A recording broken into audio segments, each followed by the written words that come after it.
நமது இனத்திற்காக யாராவது உழைத்துக் கொண்டிருக்கும் முக்குலத்தின் சிங்கம் எனது அன்பு சகோதரர் மேகநாதன் அவர்களை உங்களின்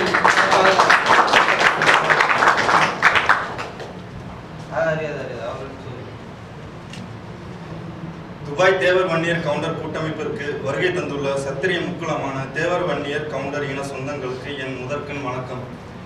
இன்றைய சூழலில் இந்த 3 குலமும் சேருவது காலத்தின் கட்டாயம் என்றாலும் இது செயற்கையான நிகழ்வு இல்லை.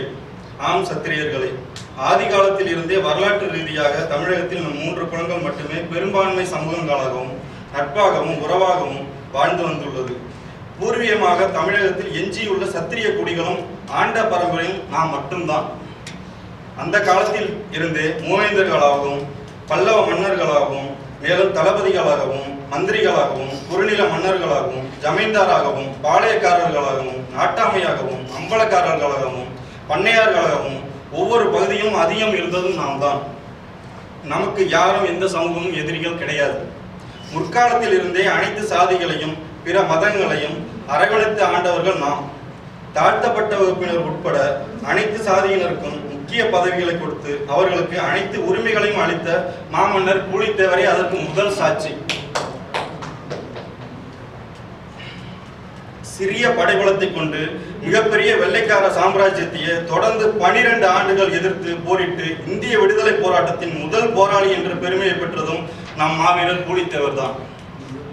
அதே போல வெள்ளைக்காரர்களும் நவாப்பும் தான் எமக்கு எதிரியே தவிர அவர்களின் மதம் எமக்கு எதிரி இல்லை என்று சொல்லி சிவகங்கை சீமையில் சருகமணி மாதா கோயிலும் இஸ்லாமியர்களுக்கு பல மசூதிகளையும் கட்டி கொடுத்தவர்கள் தான் நம் மாமன்னர் மருது பாண்டியர்கள். அதே போல கடலூரில் உள்ள சேர்ந்தமங்கலத்தை தலைமையிடமாக கொண்டு ஆண்ட வன்னிய குறுநில மன்னர் காடவ குலத்தில் பிறந்த கோப்பரஞ்சிங்கனின் வம்சாவளிகள் இத்தாலி நாட்டினரின் வேண்டுகோளை ஏற்று கடலூரில் கோணாங்குப்பம் என்ற பகுதியில் கிறிஸ்தவ தேவாலயத்தை கட்டி தந்தனர். மேலும் கொங்கு கவுண்டர் இனத்தை சேர்ந்த மாமன்னர் தீரன் சின்னமலை அவர்கள் தன் நாட்டு மக்களை காக்க வெள்ளையரை எதிர்த்து மற்ற பாளையக்காரர்களுடன் ஒற்றுமையாக நின்று வீர போரிட்டார். எனவே ஒற்றுமை என்பது நம் முன்னோர்களிடம் முன்பே இருந்துள்ளது. ஆனால் 300 ஆண்டுகளாக நம்மை ஆண்ட வெள்ளைக்காரன் உட்பட இன்றைய அரசியல் தலைவர்கள் உட்பட அனைவருமே நம்மிடம் பிரித்தாளும் சூழ்ச்சியை கையாண்டார்கள். பிரித்தாளும் சூழ்ச்சி என்றால் தேவர்னு இருக்காங்கன்னா அதில் 3 பிரிவு இருக்கு. அதில் ஒரு பிரிவையும் வந்துட்டு பிரித்து அவங்களுக்குள்ள சண்டை விட்டுறது. அந்த மாதிரி இப்போ மூத்த தமிழ் குடினா நம்ம தமிழ் குடியிலே சாதி சண்டையை உருவாக்கி பன்னீர் தேவர் கவுண்டர் இப்படி பிரித்து இவங்க வந்துட்டு நம்மளுக்கு சாதி சாயம் பூசுறாங்க. நம்ம சாதி பற்றாளர் தான் இல்லைங்களா, ஆனால் சாதியை குறிப்பிட்டு சாதி சாயத்தை பூசி கொண்டு வராங்க. அதனால இந்த பிரித்தாளும் சூழ்ச்சி தான் அன்னையிலேருந்து இன்னைக்கு வரைக்கும் நம்ம பாதிக்கப்பட்டதுக்கான காரணமே தான். காரணம் ஒற்றுமை இல்லை. இன்னைக்கு எல்லாம் ஒருத்தர் முன்னாடி போறாங்க அப்படின்னா ஏதோ இவன் அரசியல் நோக்கி போறானோ இவன் அதை நோக்கி போறானோ அப்படின்ட்டு ஒரு சிந்தனையா வளர்த்துக்கிறாங்க. அப்படியெல்லாம் ஒன்றும் கிடையாது. முதல்ல ஒரு ஒற்றுமைனா என்ன, அதாவது சொல்ல போனா வந்துட்டு சமீபத்தில் தருமபுரியில ஒரு கலவரம் நடந்துச்சு. அப்போ வந்துட்டு வீடெல்லாம் கொளுத்திட்டாங்க. கொளுத்தினப்ப வந்துட்டு அதே மாதிரி திருக்காட்டுப்பள்ளியில் ஒரு 10 நாள் கழிச்சு அதே மாதிரி வீடெல்லாம் கொளுத்துனாங்க. கொளுத்துனது தாழ்த்தப்பட்ட சமுதாயம். தர்மபுரியில் கொளுத்துனது வன்னியர் சமுதாயம். வன்னியர் சமுதாயத்துக்கு ஜாமீன் கிடைக்கிறதுக்கு கிட்டத்தட்ட 6 மாசம் ஆனிச்சு. தாழ்த்தப்பட்ட சமுதாயத்துக்கு ஜாமீன் கிடைக்கிறது 15 நாள் ஆச்சு. அப்ப சட்டம் யாருக்கு எப்படி இருக்கு, நமக்கு எப்படி அதை கொண்டு வருது, அதை கொஞ்சம் யோசிச்சுக்கிட்டு அதே மாதிரி இன்னைக்கு பாத்தீங்கன்னா வன்னியர் தேவர் கொஞ்சம் ஓரளவு ஒற்றுமையா ஊர்ல இணைஞ்சிட்டு வந்துட்டு இருக்காங்க. பார்த்தீங்கன்னா தர்மபுரியில் ஜாமீன் பெற்றவங்க ராமநாதபுரத்தில் கோர்ட்டில் கையெழுத்து போகணும். அப்போ அங்கே தேவர்கள் இருக்க இடம் கொடுத்து முன்ன உணவு கொடுத்து எல்லாமே சப்போர்ட் பண்ணி தன்னோட குடும்பத்தினராக பார்த்துக்கிட்டு 1 மாதம் பார்த்துக்கிட்டாங்க, அன்போட பார்த்துக்கிட்டாங்க. இப்போ வன்னியர்கள் எல்லாமே அவ்வளோ சந்தோஷம் அவங்களுக்கு. அடுத்து மேலூரில் ஒரு பிசிஆர் வழக்கு, அங்கேருந்து நம்ம தேவர் இனத்தில் உள்ளவங்க எல்லாருமே அங்கே போனாங்க. திருவள்ளூர் டிஸ்ட்ரிக்ட் அங்கே உள்ள எம்எல்ஏ வண்டி வரைக்கும் கொடுத்து கெஸ்ட் ஹவுஸ் வரைக்கும் கொடுத்து எல்லாமே பண்ணார். இதான் ஒற்றுமை. வேற ஒன்றும் ஒற்றுமைனா ரொம்ப இல்லை. ஒற்றுமைனா ஒரு ஒற்றுமை தான் ஒற்றுமை. உங்களுக்கு இப்போ இங்கே என்ன பண்ண போகிறோம் அப்படின்னா, உங்களுக்கு தெரிஞ்ச ஒரு ஆள் இருக்கலாம், ஒரு வேலை இல்லாமல் இருக்கலாம். இப்போ அப்படி இருக்க ஒரு சூழ்நிலையில் இங்கே எங்ககிட்ட ஒரு வேலை இருக்கலாம், ஒரு குறைஞ்சபட்சம் ஒரு லேபர் வேலையாக இருக்கலாம். அதுக்கு நம்ம ஆளுங்க 50,000 1 லட்சம் பணம் கட்டி வர்றாங்க இங்கே. இப்போ அதை அந்த பணத்தை இல்லாமல் நம்ம பண்ணி கொடுப்போம். இப்போ சங்கரன் வன்னியர் சங்க தலைவர் அண்ணன் சங்கர்கிட்ட இப்போ பார்த்தீங்கன்னா 1000 விசா இருக்குது. 1000 விசாவும் ஃப்ரீ விசா, எல்லாம் கன்செஷன் இருக்குது. அதை எடுத்து நம்ம கொடுப்போம், ஃப்ரீயாக கொடுப்போம். நம்ம ஆளுங்களை கொண்டு வருவோம், அவங்க பொருளாதாரத்தை கொடுப்போம். இப்போ ஊரில் வெட்டியாக இருக்கிறதுக்கு இங்கே ஒரு 10,000 சம்பாதிக்கட்டும். ஒருத்தர் 10,000 சம்பாதிச்சா அவங்க குடும்பம் எவ்வளோ மேம்படும். அதை வந்து யோசிச்சு அதுதான் ஒற்றுமைன்னா ரொம்ப அரசியல் நோக்கி ஒரு சிந்திச்சாலும். ஏன்னா நம்மளுக்கு அரசியல் இல்லாமல் தான் நம்ம அடி வாங்குறோம். தேவர் ஜெயந்தியில் வந்துட்டு கடந்த தேவர் ஜெயந்தியில் 12 பேர் கொல்லப்பட்டாங்க. ஒருத்தருக்கு தெரியாது அந்த நியூஸ், ஒரு செய்தித்தாளில் வரல. 4 நாள் கழிச்சு ஒரே ஒரு பேப்பரில் வந்துச்சு. எந்த மீடியாவும் சொல்லலை. என்ன காரணம்? இன்னைக்கு 89 எம்எல்ஏ இருக்காங்க தேவர் இனத்தில் சட்டப்பேரவையில். ஒருத்தரும் அதை தொடர்ந்து வாயை தொடர்ந்து ஒரு கண்டன உள்ள தெரிவிக்கல. அதாவது அன்னைக்கு சொன்னாங்க, ஒரு தலைவர் உள்ள மக்கள் தலைவர் பேசுகிறப்ப சொன்னார், திருநாய் செத்து கிடக்கிற மாதிரி கிடந்தான், கேட்க ஒரு நாதி இல்லை அப்படின்னு. அதான் இன்னைக்கு நிலைமை. இன்னைக்கு நான் செத்தாலும் அதுதான் இன்னைக்கு அரசியல் ரீதியாக மீடியா ரீதியாக நம்மளுக்கு ஒன்றுமே இல்லை. ஃபுல் அண்ட் ஃபுல்லு நம்ம எல்லாத்தையுமே இழந்துட்டோம். ஆக நம்ம மக்கள் வந்து படிக்கணும். அப்போ வந்து அடிப்படை என்னன்னா படிப்பு. ஒரு சமுதாயம் என்னன்னா, ஒரு தாழ்த்தப்பட்ட சமுதாயம் உதாரணமாக எடுத்துக்கிட்டிங்கன்னா 10 வயசுலேயே தட்டி கொண்டு வராங்க, உணர்வை ஊட்டுறாங்க, முன்னேறணும்னு சொல்கிறாங்க, நம்ம சமுதாயத்தை மேம்படுத்த சொல்கிறாங்க. அது ஆக்கப்பூர்வமானயா, அது தப்ப சொல்லலை. அதே அவங்கள வந்துட்டு ஒரு முன்னுதாரணமாக வச்சு நம்மளும் போவோம். 10 வயசுலேருந்து குழந்தைங்களை வந்துட்டு நல்லா வளர்ப்போம், நல்லதை சொல்லிக் கொடுப்போம், வரலாறை சொல்லிக் கொடுப்போம். வரலாறை சொல்லி நம்ம பூர்வீகத்தை சொல்லிக் கொடுத்தாலே இன்னைக்கு சொல்லப்படுற இந்த நாடக காதல் எதுவுமே இருக்காது. முதல்ல நம்ம வீட்டு பெண்கள்கிட்ட நம்ம ஃப்ரீயாக பேசணும், நம்ம எடுத்து சொல்லணும், நம்மளோட வரலாறு எடுத்து சொல்லணும், நம்ம குடும்ப பாரம்பரியமானது. இன்னைக்கு நம்ம கஷ்டப்படலாம், நம்ம அப்பா கஷ்டப்பட்டுருக்கலாம், ஆனால் பாட்டை எப்படி வாழ்ந்தோம் அதை நினச்சி பார்ப்போம். அதை வந்து சொல்லுங்க நம்ம வீட்டு பொண்ணுங்கள்ட்ட சொன்னால் அது ஏன் போகுது, அது ஏன் பார்க்க போகுது?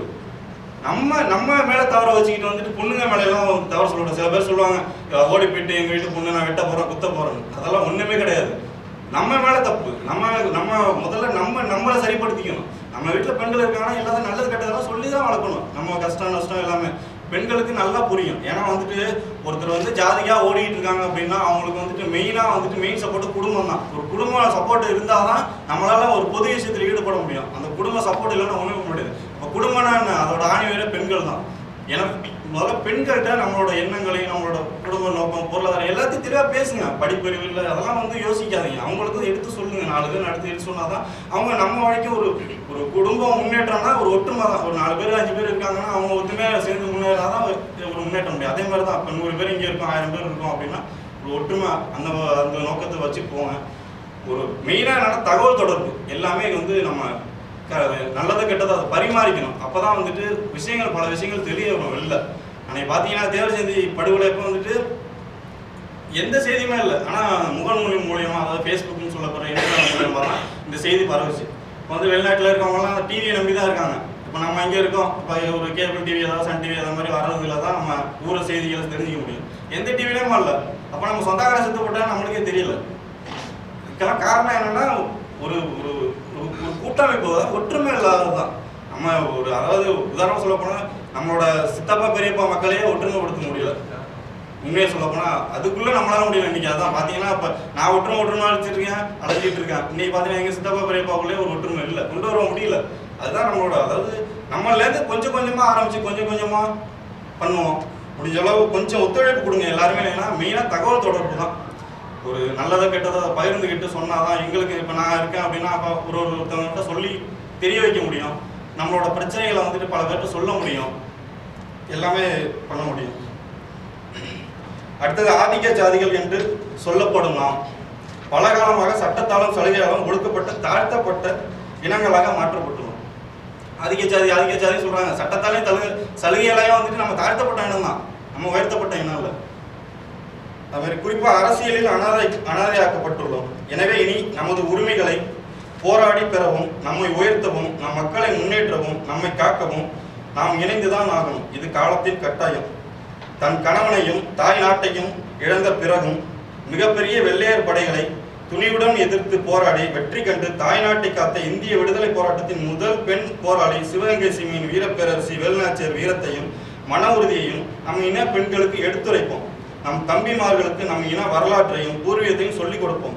இதன் மூலம் கலப்பு திருமணத்தையும் நாடக காதலையும் தடுத்து நிறுத்தி இனமானம் காப்போம்.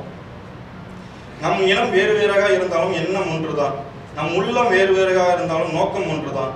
எனவே சத்திரிய முக்குளமான தேவர் வன்னியர் கவுண்டர் ஒற்றுமைக்கு ஒவ்வொரு பகுதிகளும் ஒத்துழைப்புக்கு தந்து அனைவரும் நமது ஒற்றுமையை பெருக்க வேண்டும். தெற்கே தேவனுக்கு ஒன்று என்றால் வடக்கே வன்னியனும் மேற்கே கவுண்டரும் போராடணும். தமிழனை தமிழன் ஆகட்டும், தமிழனை தமிழன் வெல்லட்டும். நன்றி, வணக்கம். இந்த கூட்டத்திற்கு வந்திருக்கும் முக்குளத்து சிங்கம் அண்ணன் சுரேஷ் அவர்களே, எனது அருமை அண்ணன் மாரிமுத்து அவர்களே, தம்பி மேகநாதன் அவர்களே மற்றும் சேக்லார் அவர்களே, என் இன வளர்ச்சிக்காக பாடுபட்டு கொண்டிருக்கும் பாபு அவர்களே, தன் லட்சியத்திற்காக பாடிக்கொண்டிருக்கும் லட்சுமணன் அவர்களே, சிறுவயது முதல் தன் இனத்திற்காக வீரமாக பாடிக்கொண்டிருக்கும் அண்ணன் வீரசேகர் அவர்களே, தன் மக்கள் வளர்ச்சிக்காக பாடுபட்டு கொண்டிருக்கும் மேற்சுருட்டி பாக்கியராஜன் அவர்களே, மற்றும் வன்னி இனத்தின் போர்படை தளபதி எனது அன்பு தம்பி மணிகண்டன் அவர்களே, தன் இனத்தின் நம்பிக்கை நட்சத்திரம் அன்பு தம்பி சிவராமன் அவர்களே, மற்றும் என் இனமான சொந்தங்களே, இந்த கூட்டம் ஆரம்பித்தது ஏனென்றால் உங்களுக்கு எல்லாருக்கும் தெரியும். இந்த கூட்டம் நம்ம இரு இனமும் இணைந்து செயல்பட வேண்டிய தருணம் இது. இங்கு உள்ள படித்துக் கொண்டிருக்கிற மாணவர்களுக்கு வேலைவாய்ப்பை வழங்குவது, இங்கு உள்ள அதுபோல் இந்தியாவில் உள்ள நமது இன மக்களுக்கு வேலைவாய்ப்பை உருவாக்கி கொடுப்பது, அதுபோல் நமது தமிழ்நாட்டில் உள்ள நமது இன மக்களுக்கு வேலைவாய்ப்பை உருவாக்கி கொடுப்பது. இங்கு உள்ள நமது இன மக்களுக்கு எந்த ஒரு பிரச்சனை வந்தாலும் நாம் இரு இனமும் இணைந்து அரண் நின்று காக்க வேண்டும். இது நமது நோக்கம். முதல் நோக்கம் இதுவே. நமது இரண்டாவது நோக்கம், நமது ஆண்ட பரம்பரையான நாம் இந்த அருமைப்பட்டு கிடைக்கிறோம். ஏனென்றால் நமக்கு சரியான அரசியல் அங்கீகாரம் இதுவரை கிடைக்கவில்லை. இனி கிடைக்க வேண்டும். இதுவரை நமது சட்டசபையில் 89 முக்குளத்தூர் எம்எல்ஏவும் 85 வன்னி எம்எல்ஏவும் உள்ளார்கள். எந்த ஒரு சிறிய ப்ராப்ளம் இருந்தாலும் நமக்காக பேசுவதற்கு யாரும் இல்லை. ஏனென்றால் நாம் எல்லாம் படித்துவிட்டு நமக்கு அரசியல் வேண்டாம், நமக்கு தான் உண்டு தன் குடும்பம் உண்டு என்று ஒதுங்கி போய்கொண்டிருக்கிறோம். இப்படி போவதால் தான் நமது மீது திராவிட கட்சிகள் நமது தலைமீதே இருந்து கொண்டு நம்மளை ஆட்சி செய்கிறார்கள். நாமெல்லாம் அரசியலுக்கு வர வேண்டும். படித்தவர்கள் எல்லாம் தம்பி பாபு, தம்பி மணி போல இந்தியர்கள் அரசியலுக்கு வர வேண்டும். இவர்கள் எனக்கு அரசியல் வேண்டாம், எனக்கு அரசியல் ஒரு சாக்கடை என்று ஒதுங்கி கொண்டு போகிறார்கள். எல்லோரும் இப்படி சொன்னால் யார் தான் அந்த சாக்கடையை சுத்தம் செய்வது? எல்லோரும் அரசியலுக்கு வர வேண்டும். கண்டிப்பாக இந்த அரசியலுக்கு வந்து நம்ம இன மக்களுக்கு எதுவாவது செய்ய வேண்டும் என்ற நோக்கத்தில் தான் இதை நம்ம ஆரம்பித்தோம். நமது நாட்டில் உள்ள நமது இன மக்கள், நலிவடைந்த மக்கள், ஒரு நலிவடைந்த உள்ள மக்களுக்கு நாம் எதுவாவது செய்ய வேண்டும் என்ற எண்ணத்தில் நாம் ஆரம்பித்து செயல்பட்டு கொண்டிருக்கிறோம். அதுக்கு உறுதுணையாக தம்பி மேகநாதன் அவர்கள் இருந்து செயல்பட்டு கொண்டிருக்கிறார். உங்களுக்கு இங்கே உள்ள இந்த துபாயில் உள்ள உங்கள் சொந்தங்கள் மற்றும் உற்றார் உறவினர்கள் யாருக்கு எந்த ஒரு பிராபலங்கள் பிரச்சனைகள் வந்தாலும் உடனே நீங்கள் தம்பி மேகநாதனையோ இல்லை அண்ணன் சுரேஷ் அவர்களையோ இமீடியட்டாக நீங்கள் கான்டாக்ட் பண்ணவும். இது வந்து தாழ்மையான வேண்டுகோள். ஏனென்றால் இங்கே உள்ள நம்ம மக்கள் எல்லாம் நம்ம இன மக்கள் வந்து அதிகம் கல்வியறிவு இல்லை. கல்வியறிவு இல்லாமல் எல்லோரும் லேபராக வந்துள்ளோம். கல்வியறிவு என்பது ஒரு இனத்துக்கு மிக முக்கியமானது. ஒரு இனம் வளர்ச்சி வர வேண்டுமானால் கல்வியறிவு தான் முக்கியம். கல்வியறிவு இல்லாமல் ஒரு இனம் வந்து வளர்ச்சி அடைய முடியாது. இது உண்மை. கல்வியறிவு இல்லாமல் தான் இனம் வளர்ச்சி அடையவே அடையாது. ஏன்னா கல்வியை ஒருவன் படித்து விட்டால் அவனுடைய சிந்தனை வந்து தெளிவான சிந்தனையாக இருக்கும். கல்வியறிவு இல்லாமல் இருக்கிற சிந்தனை வந்து குறுகிய வட்டத்திலே இருக்கும். அவன் குறுகிய வட்டத்தில் சிந்தித்து அடித்தடி பிரச்சனைகள், போலீஸ் ஸ்டேஷன் இப்படி போய் கொண்டிருப்பான். படித்தவன் வந்து அவனுடைய சிந்தனைகள் வந்து தெளிவாக இருக்கும். இதனால் நம்ம எல்லோரும் கல்வியறிவை பற்றி அதிகம் சிந்திக்க வேண்டும். நம்ம குடும்பங்களுக்கு ஒரு எக்ஸாம்பிள் சொன்னால் ஒரு கொத்தார் பையன் வந்து கொத்தாராக ஆக வேண்டும் என்று கிடையாது, அவன் இன்ஜினியர் ஆக வேண்டும். அதுமாதிரி ஒரு கம்ப்யூட்டர் பையன் கம்ப்யூட்டர் ஆக முடியாது, அவனும் டாக்டர் ஆக வேண்டும். அதற்கான வழிகள் இருக்கிறது. அது இன்னும் தெரியவில்லை மக்களுக்கு. அதை நம்ம தெரியப்படுத்துவோம். அதுக்காக ஒரு தனி வெப்சைட் ஒன்று ஓப்பன் பண்ண போகிறோம். நம்ம சங்கத்திலேருந்து தனி வெப்சைட்டு. அதில் எல்லாருக்கும் இங்கே துபாயில் உள்ள கல்ஃபில் உள்ள எல்லா வேலைவாய்ப்பும் நாங்கள் அதில் அப்டேட் பண்ணுவோம். கண்டிப்பாக அந்த வேலைவாய்ப்பு அப்டேட் பண்ணுறப்ப நீங்களும் அதை கொடுங்க. ஆனால் கண்டிப்பாக ஒரே ஒரு ரிக்வஸ்ட் நான் வச்சுக்கிறேன், நம்முடைய இன மக்களுக்கு மட்டுமே அந்த வேலைவாய்ப்பை கொடுங்க. தப்பு தவறு கூட மாறி வேற இன மக்களுக்கு கொடுக்க வேண்டாம். உங்களுடைய நண்பர்களாக இருப்பார்கள் அவர்கள், தயவு செய்து கொடுக்க வேண்டாம். இது வந்து என்னுடைய அன்பான வேண்டுகோள். ஏனென்றால் என் இன மக்கள் வந்து வாழ வேண்டும். அதை நோக்கி தான் நான் சென்று கொண்டிருக்கிறேன். தயவு செய்து அதுபோல் இப்போது நம்மளுடைய இயக்கத்திற்கு ஒரு 1000 விசாக்கள் வந்துள்ளது. அந்த விசாக்களுக்கு உங்களுக்கு ஃப்ரீயாக கொடுக்க நாங்கள் ஏற்பாடு பண்ணியிருக்கோம். இந்த ஜூலை 2க்குள் அதற்கான தேதி அறிவிக்கப்படும். கண்டிப்பாக உங்கள் ஊரில் இருக்கும் எல்லா லேபர் முதல் இன்ஜினியர் வரை அனைத்து கேட்டகரிகளும் வேக்கன்சி உள்ளது. நீங்கள் கண்டிப்பாக நம்ம முக்குளத்தோர் பேரியக்கத்தை தொடர்பு கொள்ளவும். இறுதியாக ஒன்று நான் சொல்லிக் கொள்கிறேன். நம்ம இன்று சட்டசபையில் 86 எம்எல்ஏக்களும் 89 எம்எல்ஏக்களும் இருந்தும் நமக்கு இப்போ மதுரை பிரச்சனை, அடுத்து நம்ம மரக்கான பிரச்சனை, ஏன்னா அரசியல் பேச வேண்டாம் என்று தான் நாங்கள் வந்தேன். ஏன்னா அரசியல் பேசாமல் நம்ம இருக்க முடியாது. ஏன்னா அரசியல் பேசாமல் நம்ம வந்து கூட்டம் நடத்த முடியாது. அரசியல் பேசி தான் ஆகணும் இந்த இடத்துல. அதனால தான் சொல்கிறேன், இந்த 2 பிரச்சனைக்கு நமக்கு வந்து முக்கிய இது வந்து இந்த பிசிஆர் கேஸ். அதை எடுத்து ஆகணும். பிசிஆர் கேஸை எடுக்கணும். அதுக்காக தான் நம்ம சின்னையாட்ட பேசுகிறப்ப சின்னையாட்ட சொல்லியிருக்காரு, பிசிஆர் கேஸை எடுக்கிறதுக்கு என்ன செய்யணுமோ அதெல்லாம் செஞ்சுட்டு இருக்கோம். அதுக்கான இதெல்லாம் இப்போ வந்து நேரமும் இல்லை, நமக்கு நேரம் இல்லை காரணத்தில் இதை சீக்கிரம் முடிச்சுக்கிறோம். அடுத்த கூட்டத்துக்கு இங்கே வந்த ஒவ்வொருத்தரும் அவர்கள் மூலியமாக குறைந்து 5 ஆட்களாக அடுத்த கூட்டத்துக்கு கொண்டு வரணுங்க. இந்த அடுத்த கூட்டத்துக்கு, ஏன்னா இது வந்து இன உணர்வுக்காக வந்த கூட்டம் இல்லை. இது வந்து கூடி கலைக்கிறதுக்கு வந்த கூட்டம் கிடையாது. இது வந்து களை எடுக்க வந்த கூட்டம், திராவிட ஆட்சிகளை களை எடுக்க வந்த கூட்டம் இந்த கூட்டம்.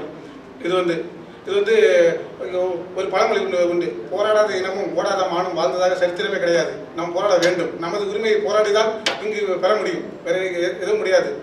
போராடி தான் பெற வேண்டும். நமது இனம் வீழ்வது நாமாகின் வாழ்வது நம் இனமாக இருக்க வேண்டும் என்ற ஒரே கொள்கையுடன் நான் செயல்பட்டு கொண்டிருக்கிறேன். எனக்கு ஒத்துழைப்பு நிச்சயம் நீங்கள் அளிப்பீர்கள் என்று நம்பிக்கை உள்ளது. உங்களுக்கு எந்த பிரச்சனை, இந்த கல்ஃபில் எந்த பிரச்சனைகள், எந்த விசா, எது சம்பந்தமாக எந்த இது இருந்தாலும் எனது நம்பரை நீங்கள் தொடர்பு கொள்ளலாம்.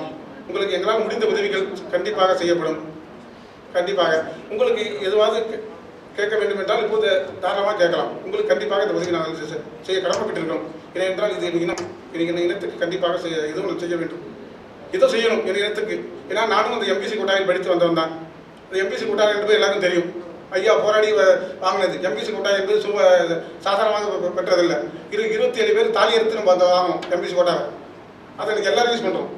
ஆனால் அந்த தாலி எடுத்து நம்ம 27 பேர், அது எல்லாருக்கும் தெரியும். எம்பிசி கோட்டாவில், அந்த எம்பிசி கோட்டாவில் படித்து வந்த அந்த இனமுறையோடு தான் நான் இங்கே வந்து நிற்கிற மேடையில். நான் வாங்குற ஒரு சம்பளத்தில் ஒதுக்கி போயிட்டு இருக்கலாம்.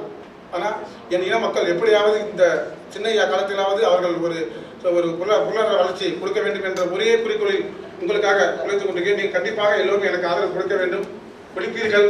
வரும் 2014 நமது சின்னையா அவர்களின் களத்தை நாம் வலுப்படுத்துவோம். இப்போது நீங்கள் எல்லாம் பார்த்து கொண்டிருப்பீர்கள், இந்திய காஷ்மீரில் கூட இப்படி போர் நடக்கும். காஷ்மீரில் கூட 82 பேருக்கு தான் தேசிய பாதுகாப்பு சட்டம் பாய்ந்தது. தமிழ்நாட்டில் 122 பேருக்கு பாய்ந்துள்ளது. வன்னியன் என்றால்